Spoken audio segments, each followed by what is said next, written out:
Discover the Women in Tech Trailblazers podcast, hosted by Tiffany, Benitez, and Jordan Franklin. Here, the complexities of being a woman in the tech industry are unraveled through discussions on key issues, personal growth, and how to succeed despite systematic challenges. It's a source of empowerment and inspiration for all women at all stages of their tech careers. Welcome to Women in Tech Trailblazers. We are back with you guys today for another amazing episode. Really excited about today's topic and our guest here today. So I am thrilled to introduce you all to Ambika Bhardwaj, and we are so excited. She and I have connected several times and also ran into each other at the AI4 conference last year randomly. That's always exciting. You're in like a room of 5,000 people and you know no one, and you see a familiar face and you're like, hi. But yeah, super excited. Just a little introduction to her. She is a seasoned product leader in the field of data and analytics, boasting an impressive career spanning over 15 plus years. Her expertise lies primarily in the finance domain, where she's consistently delivered high quality solutions. And having spent the majority of her career in data and analytics, she's developed a deep understanding of the finance and retail industry. And she's now turned her attention to Gen AI capabilities, the big Gen AI everyone is surrounded with and looking into. So she is also delving into that, really exploring on how they can be leveraged to build innovative AI solutions in the retail industry. And with her expertise in data and analytics, combined with her passion for AI and finance technology, she is confident in her ability to drive groundbreaking advancements in this field. So welcome to the show, Ambika. Thank you, Tiffany. Welcome. Well, I always love to start with the purpose of our podcast, and we really want to dig into matters and topics that girls and women in technology don't really talk about openly, but we also want to really set the purpose of our podcast being authenticity. So what does that word mean to you? Thank you, Jordan. Thanks for having me on the show first. Well, authenticity for me means a lot of things. For authenticity, you should be taking care of your well-being. So if something is asked to you to do and that drains you out, you gotta say no to that. So you have to prioritize your well-being, your mental and your physical health on top of anything which you don't want to do. Authenticity for me means building some genuine connections. As you know, that authenticity fosters trust and collaboration. So you should be building some great and good connections with your peers around you. Authenticity for me means embracing your unique perspectives. So everybody over here comes with diverse backgrounds, diverse knowledge, and different fields of technology. So you should definitely be proactive to share your thoughts. Doesn't matter if those thoughts differ completely from the other group. So yeah, all of these things are for me are kind of authenticity. Yeah. I mean, not being afraid to share your thoughts with everyone is a big one, I think. I think that's nerve-wracking and scary to a lot of people, but I think you nailed it.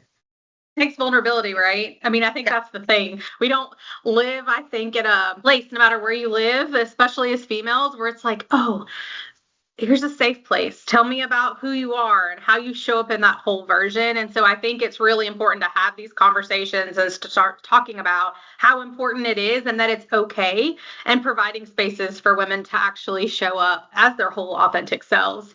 All right. So I have a question, just because we heard your bio. You've done some phenomenal things as a woman in general, and especially as a woman in tech.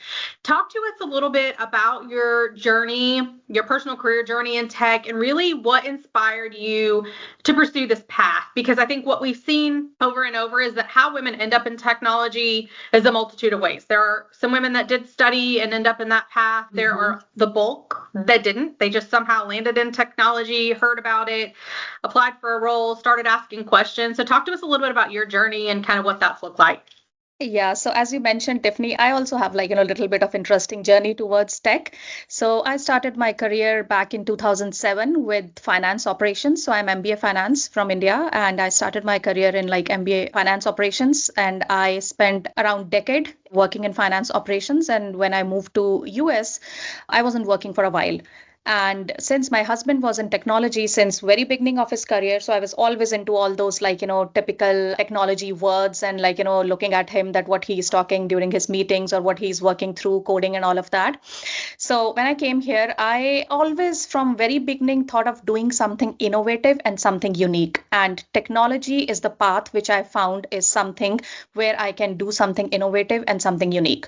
In operations, you are every day doing that same, I want to call it, I don't want to call it as boring, because I know many people are there in the operations job, but definitely everybody has their own preferences. So when I was into operations, I was doing the same repetitive things every other day, and I couldn't find an opportunity for any sort of bigger innovations over there.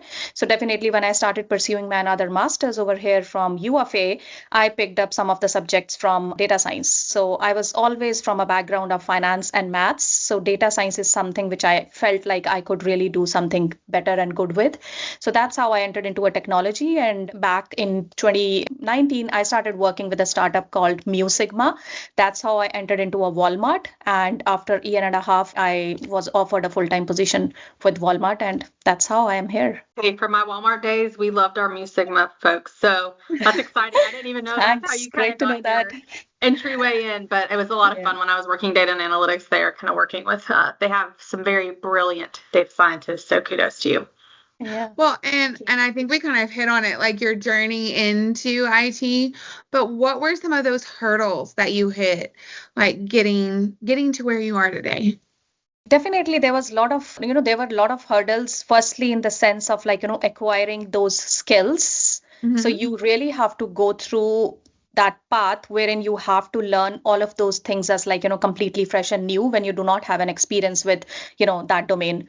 So yeah, I spent a whole lot of time in learning new things. I spent time in finding out good mentors or good sponsors. I started building my networks wherein I could go and find people whom I can talk to and whom I can ask those questions which I have, how to get started with my journey.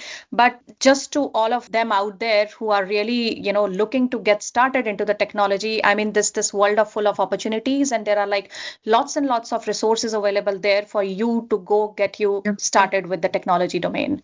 So it's not highly challenging. Definitely it requires a lot of hard work from you, but if you have that determination, you will definitely land there. What about gender bias? I'm going to just tap on the elephant in the room for a second, just because I'm curious. You said you kind of made your path in, that maybe that wasn't the thing you thought about when you were a little girl. But I think the reality for all of us, even though we sit in different areas of technology, overall, there's 28% of us. So there is an elephant in the room. So I'm just curious, have you personally, and the answer could totally be no, but have you personally dealt with any gender bias, or what is your viewpoint on that? No, frankly speaking, I haven't felt personally, but definitely would like to throw some thoughts around what I've heard from other people. Or, I'm kind of a person who, if might be going through that, might have not noticed it, because I'll always try to improve myself and think of if I haven't got that opportunity, maybe something is lacking in me, but that's not the case always. So definitely the gender stereotype is there, wherein most of the people in technology industry especially feel that males are better than females, and this is a kind of a job which should be offered to the male. But we really have to break those stereotypes, and the best way or the best weapon to do that is your technical skills. The skills which you acquire, or the knowledge which you possess, is something which nobody can snatch from you, and that is something which you can challenge somebody in front of you, that if I am more capable, if I have more skills, and if I know more and better, why can't I be at that place? So that's first thing which I would like to say. Another thing for the bias is I have also heard that, there are opportunities wherein women have been pulled back from any sort of representation. Sometimes if you have to represent something, either a company or a team or a product or a group somewhere in big forums or some conferences, that opportunity is also been granted to the males many times, or some of the jobs which require you to go beyond your working hours or working late. Those are the kind of biasness which I had heard through my tech journey. But we really have to break through these barriers, and we have to come out of this biasness. The first thing is, as I said, your technical skills, you have to acquire those. That's something which nobody can snatch from you, and you can just definitely show that you are better than others. Another thing is you need to build a strong support network. That's either with your peers, either with your mentors or your sponsors. That's going to help you sail through those kind of circumstances, definitely. So, keep looking for the mentors and sponsors. That's the best way for you to come out of any situations. They can guide you the best. So I know Gen AI is your new, kind of really what you're delving into. Actually, not just you, right? The whole world. We're now it's been around in some way, shape, or form for a really long time, really getting its feet a couple of years ago with ChatGPT. But I'm really interested. So knowing that our audience is really are women and men, right? But we're kind of focused on our career, no matter what that looks like. And so with your interest really around Gen AI, how do you really see that helping to drive innovation overall? And then really creating opportunities, how are people creating opportunities in their careers and in this industry with Gen AI? Let's take a moment to thank our sponsors, Women in Technology of Northwest Arkansas and Gumption at my-gumption.com for their support. Their contributions are critical in bringing these meaningful conversations to you. Stick around for more engaging discussions right after this break. Definitely. Gen AI is that buzzword which you will hear and you will read everywhere around you nowadays. So I have also started my journey with generative AI a year and a half back. And generative AI is that world of opportunities. It's like that wealth of opportunities which can bring for any technical people, and especially for the women. So you can definitely build up some of your personalized training programs which are catered on you specifically to upskill you, to build up those good technical skills in you. You can create new content and be more visible or be more effective in your work. You can use generative AI for boosting your productivity. Whatever work you are doing in an hour or 2 hours can be quickly done in a couple of minutes using generative AI. You can generate a new content which is needed for your day-to-day work. You can also develop many applications and technologies around you. You can even ask generative AI to generate a code for you. So it can do a whole lot of things for you, which you are actually doing these days or in your day-to-day life. But definitely generative AI can, speed up all those things for you so that you could leverage your time in some other fruitful tasks where you want to. Well, and I think we all want to leverage our time more efficiently, but I think some of the questions always come up around generative AI around the ethical considerations and what are we doing to make sure it's being managed correctly. How do you think that plays a role in shaping, AI development? Or how can women play a role in that too?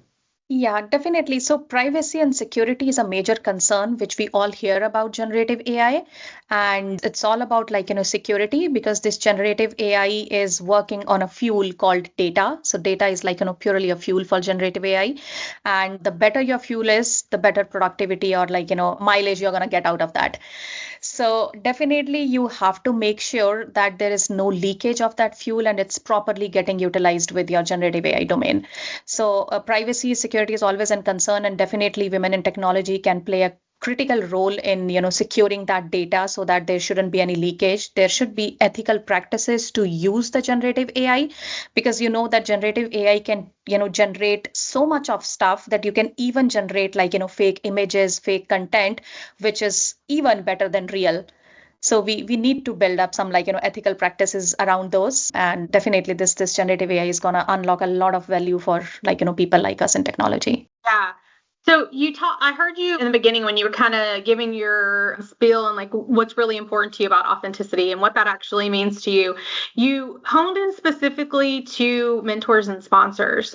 And I think that that's something we always want to be sure to focus on and not really brush over. So talk to me and our audience, and Jordan here, can you emphasize the importance of mentorship and sponsorship and what that's really, how it's benefited you, and how it's, as we're talking to this next generation and where we're talking to our generation that's maybe just trying to figure out mentorship and how to leverage it, what does that look like for you? How do you recommend that?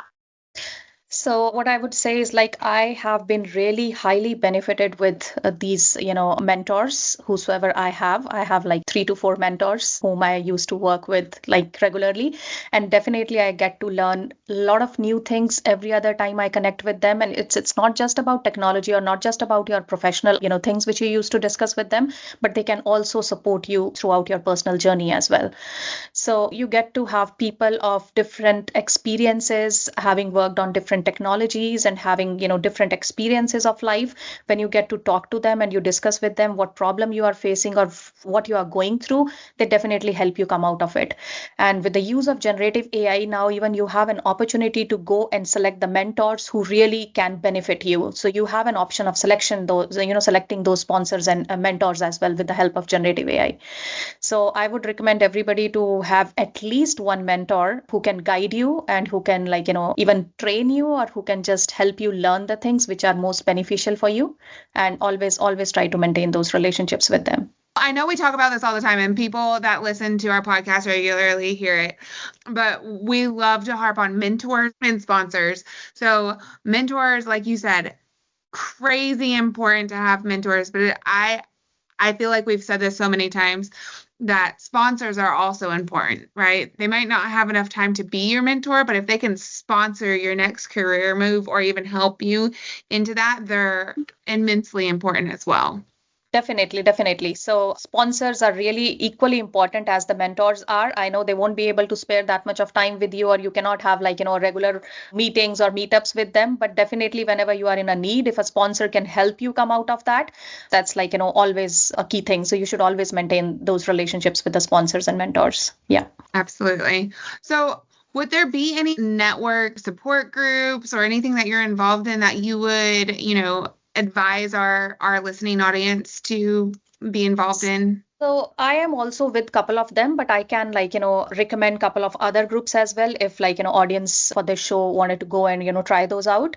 So there are groups like women who can code, girl who can code, and then you should always be highly proactive on LinkedIn. That's like encyclopedia for everything technology. So yeah, if you are on LinkedIn, you will always stay updated with the latest what is happening in technology. So just go join LinkedIn if you're not there. And I'm a member of like IEEE as well. So, we have like many such kind of organizations wherein you can be a member. So you kind of keep getting regular updates or about technology or anything happening new in the world, or even you keep getting those like sponsorship opportunities as well from there.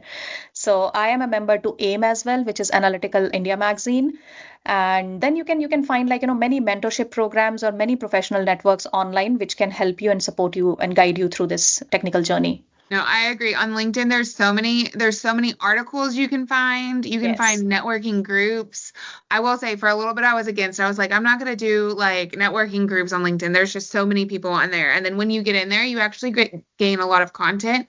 You do really need to be active and make sure like you're active more than just in that group, but you can gain a lot of insight and knowledge from there as well. Yeah. LinkedIn is key to everything for the technical people, definitely. Groups are my favorite because you get, it's like, again, who's your audience? What are you trying to tell them? In the groups, you get a little bit more, even if it's not so small, like because it's a group, it's meant to be that a little bit more intimate audience where you can share a few deeper things and ask different questions than maybe you'd want to publicly ask. So I really like that perspective of it. Okay, so as a woman leader, and we all have limited time, right? Here, there, anywhere. I'd like to know, what is the legacy that you would like to leave behind? So definitely, as I said, that I'm a person who definitely want to be innovative and want to do something unique, and just don't want to keep on repeating the things which are already available or which you are doing on the everyday basis. And the legacy which I wanted to leave behind is not what you are, but basically definitely what you do. So I definitely wanted to do the things which can be ultimately remembered, and I wanted to unlock those pathways for the women in technology wherein they can just come up, share their experiences and pursue their passions in the STEM domain. So anything if I could help them with, or anything if I can mentor them, definitely I would love to work in that way for the women in technology. And kind of tagging on to Tiffany's question, what would one piece of advice to the listeners be? What would your one piece last advice be to them? Okay, so one piece of last advice for the listeners would be definitely go look out for the mentorship programs. Just go find the mentors, find the sponsors, and always keep upskilling yourself to stay at par with this world. And one thing I would definitely like to say in the end is it's not AI or it's not generative AI which is going to replace the humans, but definitely it's the smarter humans who are going to replace the humans. So you gotta be that smart human being by upskilling yourself. Yeah, that's key. I actually heard that in a conference last year. Maybe it was AI Force since we were at the same conference, but it said AI will not replace humans. AI will replace humans that do not know AI. Yes, definitely. Take that away. Did y'all hear that? Yes. Well, thank you so much for joining us today. It's been a pleasure to get to pick your brain. I see you doing some incredible things, and so I'm just really excited. We were excited to get together and have a little bit of a smaller group, even though it's a huge audience, to really pick your brain and figure out what you're doing in that Gen AI space, what you're doing kind of in women in tech and data overall. But thank you so much for joining us. To our listeners, thank you so much for consistently supporting and tuning in.